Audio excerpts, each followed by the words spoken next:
मेरे पीछे 5 बच्चे हैं जो इस मदरसे से कुरान के हाफिज बन करके निकल गए। हमारी और आपकी नजर में कुरान का हाफिज शायद उतना महत्व नहीं रखता, उतना इंपॉर्टेंस हम नहीं देते, उतनी अहमियत हम नहीं देते जितनी देनी चाहिए। जरा रब के कुरान से पूछो कि हाफिज कुरान का क्या मर्तबा है। जरा जनाब मोहम्मद रसूलुल्लाह सल्लल्लाहु अलैहि वसल्लम की हदीसों की रोशनी में देखो कि कुरान के हाफिज का क्या मकाम और मर्तबा है। अल्लाह के नबी जल्दी किसी पर बद्दुआ नहीं करते। सीरत की किताबें उठा के देखो,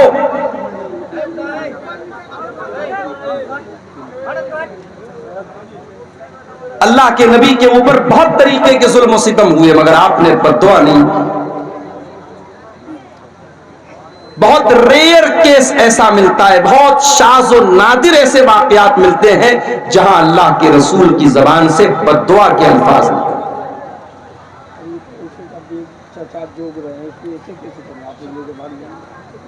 एक मौका हमें सीरतुन नबी के अंदर मिलता है जब अल्लाह के नबी बद्दुआ करते हैं। कुछ कबीले के लोग आते हैं और धोखे से फ्रॉड करके, धोखा करके, फरेब करके वो अल्लाह के नबी के 70 ऐसे सहाबा जो कुरान के हाफिज थे, कुरान के कारी थे, उन 70 सहाबा को अपने साथ लेकर के जाते हैं और रास्ते में गद्दारी करके, फ्रॉड करके उन 70 सहाबा को शहीद कर डालते हैं, कत्ल कर डालते हैं। अल्लाह के प्यारे नबी को इतनी तकलीफ होती है,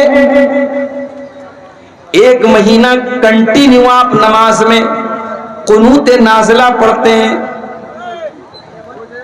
हर नमाज की आखिरी रकात में रुकू के बाद खड़े होकर के आप कुनूत नाज़िला पढ़ते हैं और कुनूत नाज़िला में आप उन काफिरों का नाम लेकर के, उनके कबीलों का नाम लेकर के बद्दुआ करते हैं। ओ लोगों, तुम्हारी नजर में कुरान के हाफिज की अहमियत हो या न हो, मेरे नबी की नजर में कुरान के हाफिज की और कुरान के आलिम की और कुरान के कारी की अहमियत देखो कि कुरान के कारियों के कत्ल पर अल्लाह के नबी को इतना गुस्सा आया, आप 1 महीने तक कुनूत नाज़िला में उनके कातिलों पर बद्दुआ करते रहे। तो कुरान का हाफिज और कुरान का आलिम बहुत ऊंचा मकाम है और मैं मुबारकबाद देता हूं इन 5 बच्चों को, इनके खुशनसीब मां बाप को। जिस दौर में दुनिया नौकरी की तरफ भाग रही है, दुनिया के उलूम और डिग्री की तरफ भाग रही है, आपने अपने बच्चे को एक मदरसे में भेजा। और मैं ये भी जानता हूं सीमांचल के अक्सर मदरसे जागीर से चलते हैं। ये बच्चे अपने घर के इज्जतदार घर के बच्चे हैं, लेकिन जागीर की शक्ल में ये किसी के दरवाजे पर जा करके टिफिन लेकर के खाना लाते हैं, अपनी इज्जत नफ्स को बार बार कुचलते हैं सिर्फ इसलिए कि ये कुरान पढ़ने आए हैं। इनका मकसद कुरान सीखना है, कुरान याद करना है। और आज अल्लाह के फजलो करम से इनके हाथ पर मौलाना तौहीद साहब ने, मैंने और दूसरे लोगों ने दस्तार बांधी है जो इस बात की पहचान है कि आज के बाद समाज में ये हाफिज जी के नाम से याद किए जाएंगे, ये हाफिज कुरान के नाम से याद किए जाएंगे। मैं अपने इन बच्चों से एक बात कहना चाहता हूं, इसी समाज में हमने ऐसे भी बच्चों को देखा है जो कुरान के हाफिज तो बन गए, लेकिन कुछ दिनों के बाद गलत संगत में पड़ गए, गलत रास्ते पे चले गए, कुरान जितना याद था वो भुला भी दिया और उनके कैरेक्टर और उनके किरदार से कहीं से भी ये प्रतीत नहीं होता, ये नहीं झलकता, ये नजर नहीं आता कि कुरान के हाफिज। अय मदरसा दारुल कुरान से हिफ्ज करने वाले मेरे प्यारे बच्चों, तुम समाज में जब अपने नाम के साथ हाफिज का टाइटल लेकर के जा रहे हो, उस टाइटल की हिफाजत करना। दुनिया तुम्हारी हरकतों को देखने के बाद जस्टिफाई करेगी, तय करेगी कि हाफिज लोग कैसे होते हैं। मार्केट से तुम गुजरोगे, तुम्हारे सामने बहुत सारे गलत मनाजिर भी आएंगे, गंदी चीजें भी तुम्हारे सामने ऑफर की जाएंगी, देखने को तुम्हें उकसाया जाएगा, तुम्हें आकर्षित किया जाएगा। लेकिन तुम्हारे सीने में अल्लाह का कुरान है, इस कुरान की कदर करते रहना और उन नामुनासिब चीजों से, उन गंदी चीजों से, उन वल्गर चीजों से हमेशा अपने आप को बचा के रखना और इस कुरान की हिफाजत करते रहना मेरे बच्चों। इसलिए कि अल्लाह के प्यारे नबी क्या फरमाते हैं, ताहदु हाज़ल कुरान, इस कुरान को अच्छी तरीके से याद रखो। फ़इन्नहु अशद्दु तफल्लुतम मिनल इबिल फी उकुलिहा, जिस तरीके से ऊंट को अगर किसी खूंटे में बांध दिया जाए तो ऊंट जिस तरीके से भागने की कोशिश करता है, कुरान करीम भी आपके सीने से निकलने की कोशिश करेगा। इस कुरान को बांध के रखना, इस कुरान को महफूज करके रखना, कुरान को अपने दिल से, दिमाग से निकलने मत देना। मेरे अजीजों, बात निकली है कुरान की, तो एक बात मैं आपको और बताना चाहता हूं। अल्लाह ताला ने दुनिया में बहुत सारे नबियों को भेजा और बहुत सारे नबियों को अल्लाह ताला ने बहुत सारी किताबें भी अता फरमाई। 4 किताबों का नाम तो हम बहुत फेमस है, मशहूर है, जानते हैं। दाऊद अलैहिस्सलाम को ज़बूर मिली थी, मूसा अलैहिस्सलाम को तौरात मिली थी, ईसा अलैहिस्सलाम को इंजील मिली थी, हमारे नबी को कुरान मिला था। ये तो हम जानते हैं। बहुत सारी किताबों का नाम भी हमें नहीं मालूम, लेकिन ये बात याद रखो, जिस तरीके से अल्लाह का आखिरी नबी खातमुन नबिय्यीन ने, अब आपके बाद दुनिया में कोई नबी आने वाला नहीं, कोई रसूल आने वाला नहीं है, उसी तरीके से कुरान अल्लाह की आखिरी किताब है। अब कुरान के बाद कोई दूसरी किताब दुनिया में आने वाली नहीं है। कुरान ने पिछली तमाम किताबों को मंसूख कर दिया, कैंसिल कर दिया। अब कानून चलेगा तो कुरान का चलेगा। अब अगर माना जाएगा किसी किताब के कानून को, अगर कोई किताब बुक ऑफ लॉ है, अगर कोई किताब कानून की किताब है, तो वो कुरान मजीद है। और इसीलिए अल्लाह ताला ने कुरान को उतारा तो कौन से फरिश्ते के जरिए उतारा? फरमाया नज़ल बिही रूहुल अमीन, इस कुरान को लेकर के जिब्रील अमीन आए हैं, फरिश्तों के सरदार आए। तमाम फरिश्तों में सबसे आला, सबसे आजम, सबसे बेहतरीन फरिश्ते हजरत जिब्रील इस कुरान को लाए हैं। कुरान जिस हस्ती के ऊपर उतारा गया, उस हस्ती के बारे में अल्लाह कुरान में कहता है, वमा अरसलनाका इल्ला रहमतल लिल आलमीन, ऐ नबी हमने आपको सारी कायनात के लिए रहमत बना करके भेजा। कुरान का उतारने वाला कौन? रब्बुल आलमीन। कुरान को लेकर के आने वाला फरिश्ता कौन? रूहुल अमीन। और कुरान जिस हस्ती पर उतरा, उस हस्ती, वो हस्ती कौन? रहमतुल लिल आलमीन। कुरान जिस महीने में नाजिल हुआ, वो महीना भी सारे महीनों में सबसे ज्यादा बरकत वाला। ये मेरी ही तकरीर के दौरान माइक को जो है गड़बड़ होना था, बार बार ये छोड़ रहा है, पकड़ रहा है। कहाँ है भैया माइक वाले? पैसा वैसा नहीं मिलेगा आपको, बेफिक्र रहिए आप। शहर रमजान अल्लज़ी उन्ज़िल फ़ीहिल कुरान, कुरान करीम कौन से महीने में उतरा? रमजान में उतरा। सारे महीनों में सबसे ज्यादा बरकत वाला महीना रमजान का। आज एक साहब मसला पूछने लगे, 15-16 साल पहले, 15-16 साल पहले किसी आदमी ने रमजान के रोजे की हालत में अपनी बीवी के साथ सोहबत कर लिया, गलती का एहसास हुआ, अब वो इंसान कफ्फारा अदा करना चाहता है।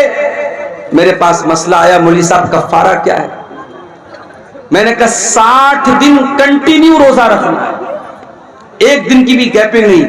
एक रोजा अगर आपने खराब किया तो आपको 60 रोजा रखना है कंटिन्यू, और अगर 60 रोजे की ताकत नहीं है तो 60 मिस्कीन को खाना खिलाना है।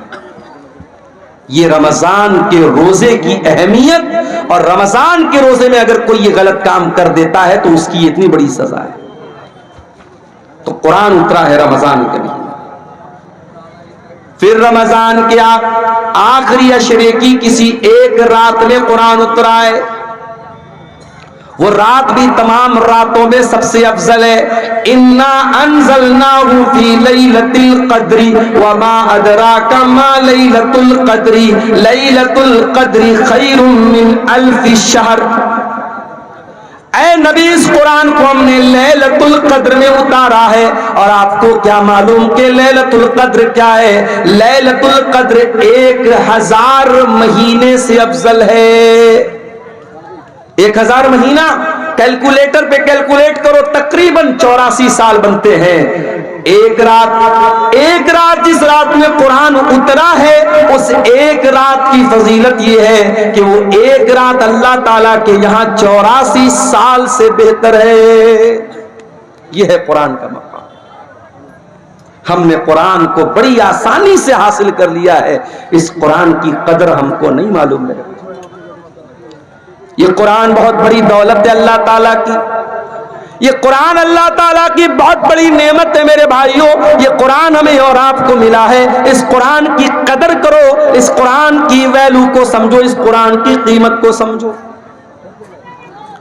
मान लीजिए हाई स्कूल और इंटर की परीक्षा देने वालों को हमारे यूपी में योगी जी टैबलेट दे रहे हैं। इंटर और बीए करने वालों को योगी जी टैबलेट दे रहे हैं, लैपटॉप दिया जा रहा है। उस टैबलेट को, उस लैपटॉप को एक स्टेट का मुख्यमंत्री दे रहा है तो उसकी बड़ी वैल्यू हो जाती है। अगर आपके मोबाइल पर मैसेज आ जाए, देश के प्राइम मिनिस्टर का मैसेज आ जाए, स्टेट के चीफ मिनिस्टर का मैसेज आ जाए, और उसमें आपका नाम लिखा हो और आपको मुखातब किया गया हो, आप तो बाग हो जाएंगे, इतनी बड़ी हस्ती का मेरे पास मैसेज आया। ओ लोगों, ये कुरान में तो अल्लाह का मैसेज है। ये कुरान अल्लाह ताला का लास्ट मैसेज है, ये अंतिम संदेश है जो अल्लाह ने आपको दिया है। फरमाया शहरो रमज़ान अल्लज़ी उन्ज़िला फ़ीहिल कुरान हुदल लिन्नासि व बय्यिनातिन मिनल हुदा वल फुरक़ान। ओ लोगों, ये कुरान रमज़ान के महीने में उतारा गया है, और ये कुरान सारी मानवता के लिए गाइडेंस का काम करता है, मार्गदर्शन का काम करता है। सही क्या है, गलत क्या है, खरा क्या है, खोटा क्या है, सच्चा क्या है, झूठा क्या है, शिर्क क्या है, तौहीद क्या है, ये कुरान आपको बताएगा। व बय्यिनातिन मिनल हुदा वल फुरक़ान, ये हक और बातिल को खोल खोल के बयान करने वाली किताब है। लाओ दुनिया की कोई और किताब, लाओ दुनिया की कोई और किताब। डॉक्टर जाकिर नायक पड़ोसी मुल्क के दौरे पर हैं। एक क्रिश्चियन ने सवाल किया, डॉक्टर साहब आपने बाइबल की फला आयत पढ़ी है, आपने गलत तरीके से कोट किया है। डॉक्टर साहब ने कहा, डॉक्टर जाकिर नायक ने कहा कि अगर मैंने गलत कोट किया है आप प्रूफ लाके दे दो, मैं मान लूंगा। अपनी दूसरी तकरीर में डॉक्टर जाकिर नायक बोलते हैं कि बाइबल के इंडिया के अंदर कई हजार नुस्खे, और उन हजारों नुस्खों में बहुत डिफरेंस है, बहुत फर्क है, बहुत अंतर है। बाइबल के अलग अलग एडिशन में बहुत अंतर। दूसरी तरफ आ जाओ कुरान के अंदर, उस्मान गनी रजी अल्लाह तआला अन्हु कुरान पढ़ते हुए शहीद किए गए, और जब वो कुरान पढ़ रहे थे, उस कुरान की कॉपी के ऊपर, उस कुरान के नुस्खे के ऊपर हजरत उस्मान गनी के खून के छींटे भी पड़े थे। और मालूम है वो कौन सी आयत पढ़ रहे थे? ए भाई क्या हो रहा है?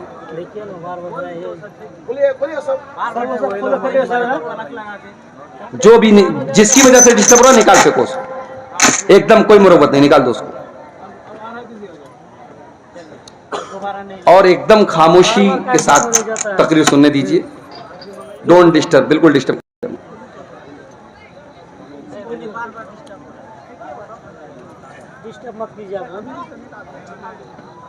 तो कुरान करीम, उस्मान गनी रजी अल्लाह ताला अन्हु कुरान की तिलावत कर रहे हैं, और कुरान के जिस नुस्खे पर हजरत उस्मान गनी के खून के छींटे पड़े थे, वो आज भी ताशकंद के म्यूजियम में वो कुरान मौजूद है। और आपको जान करके आश्चर्य होगा, हैरत होगी कि उस कुरान में और आज हमारे पास जो कुरान मौजूद है, देयर इज नो डिफरेंस, कोई अंतर नहीं है, कोई फर्क नहीं। ये कुरान का एजाज। इतना ही नहीं, उस्मान गनी जब कुरान की तिलावत करे थे, कौन सी आयत पढ़ रहे थे? सूरह बकरा की पढ़ रहे थे। फसयकफीकहुमुल्लाह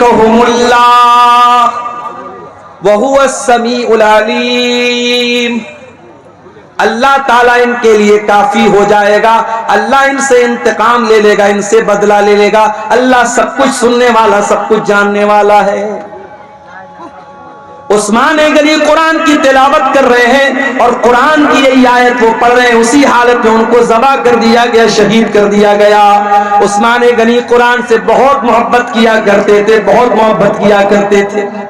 इसीलिए उस्मान गनी रज़ी अल्लाह ताला अन्हु का इंतकाल भी हुआ तो कुरान पढ़ते हुए हुआ। और उस्मान गनी कहा करते थे, लौ तहरत कुलूबुकुम मा शबियत मिन कलामिल्लाह। ओ लोगों, अगर तुम्हारा दिल पाक और साफ होता तो कुरान को सुन करके कभी तुम्हारा दिल न भरता, कभी तुम्हारा दिल आसूदा न होता, कभी तुम्हारे दिल को सेरी हासिल न होती कि मैंने बहुत कुरान पढ़ लिया है।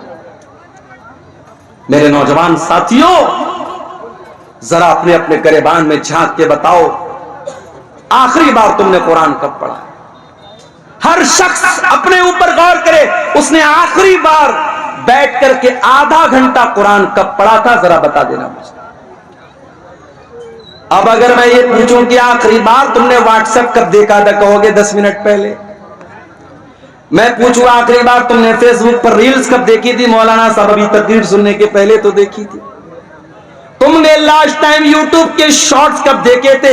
अभी तो तकरीर में आने के, जलसे में आने के पहले हमने देखा था।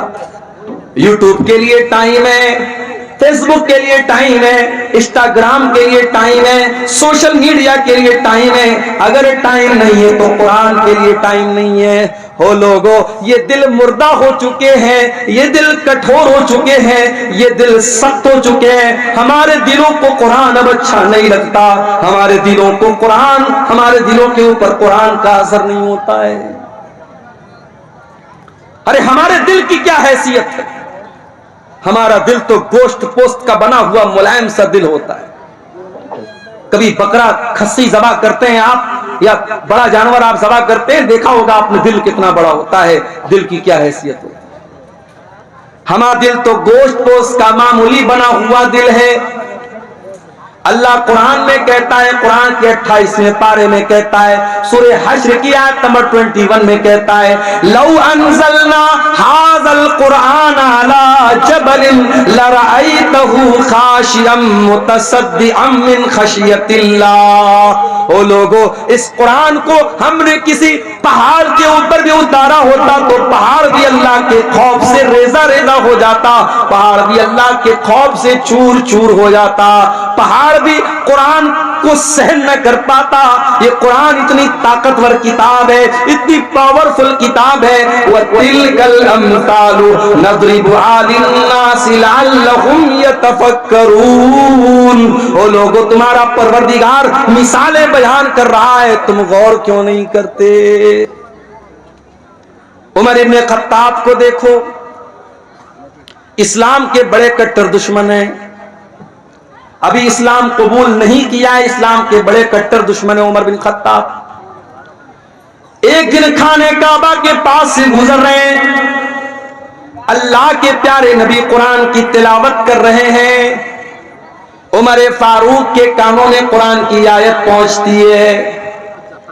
उमर फारूक के दिल में ख्याल आता है, इतनी अच्छी किताब है, इतना अच्छा कलाम है, ये जरूर किसी शायर की शायरी है, ये जरूर कोई पोएट्री है, कोई कविता है, कोई शायरी है। शायरी पसंद है ना आपको? हमारे मऊ से उसैद नाम का ये बच्चा आया है। क्यों आया है भाई? आपको नाते सुना रहा है, हम्द सुना रहा है, कलाम सुना रहा है। शायरी पसंद है आपको? पिछले साल एक प्रोग्राम में मैं आया था, कहीं पर अदनान प्रतापगढ़ी को मैंने देखा, उनको बुलाया गया, छोटा सा बच्चा है, उसको बुलाया जा रहा है, सुफियान को बुलाया जा रहा है। शायरी पसंद होती है इंसान को, शायरी में एक अट्रैक्शन होता है। उमर फारूक ने कुरान को सुना, कुरान अच्छा लगा, कुरान दिल को भाया, कुरान ने दिल को आकर्षित किया। उमर इब्ने खत्ताब ने कहा कि जरूर ये किसी शायर की शायरी है। अभी उमर इब्ने खत्ताब के दिल में ये ख्याल आया था, अल्लाह की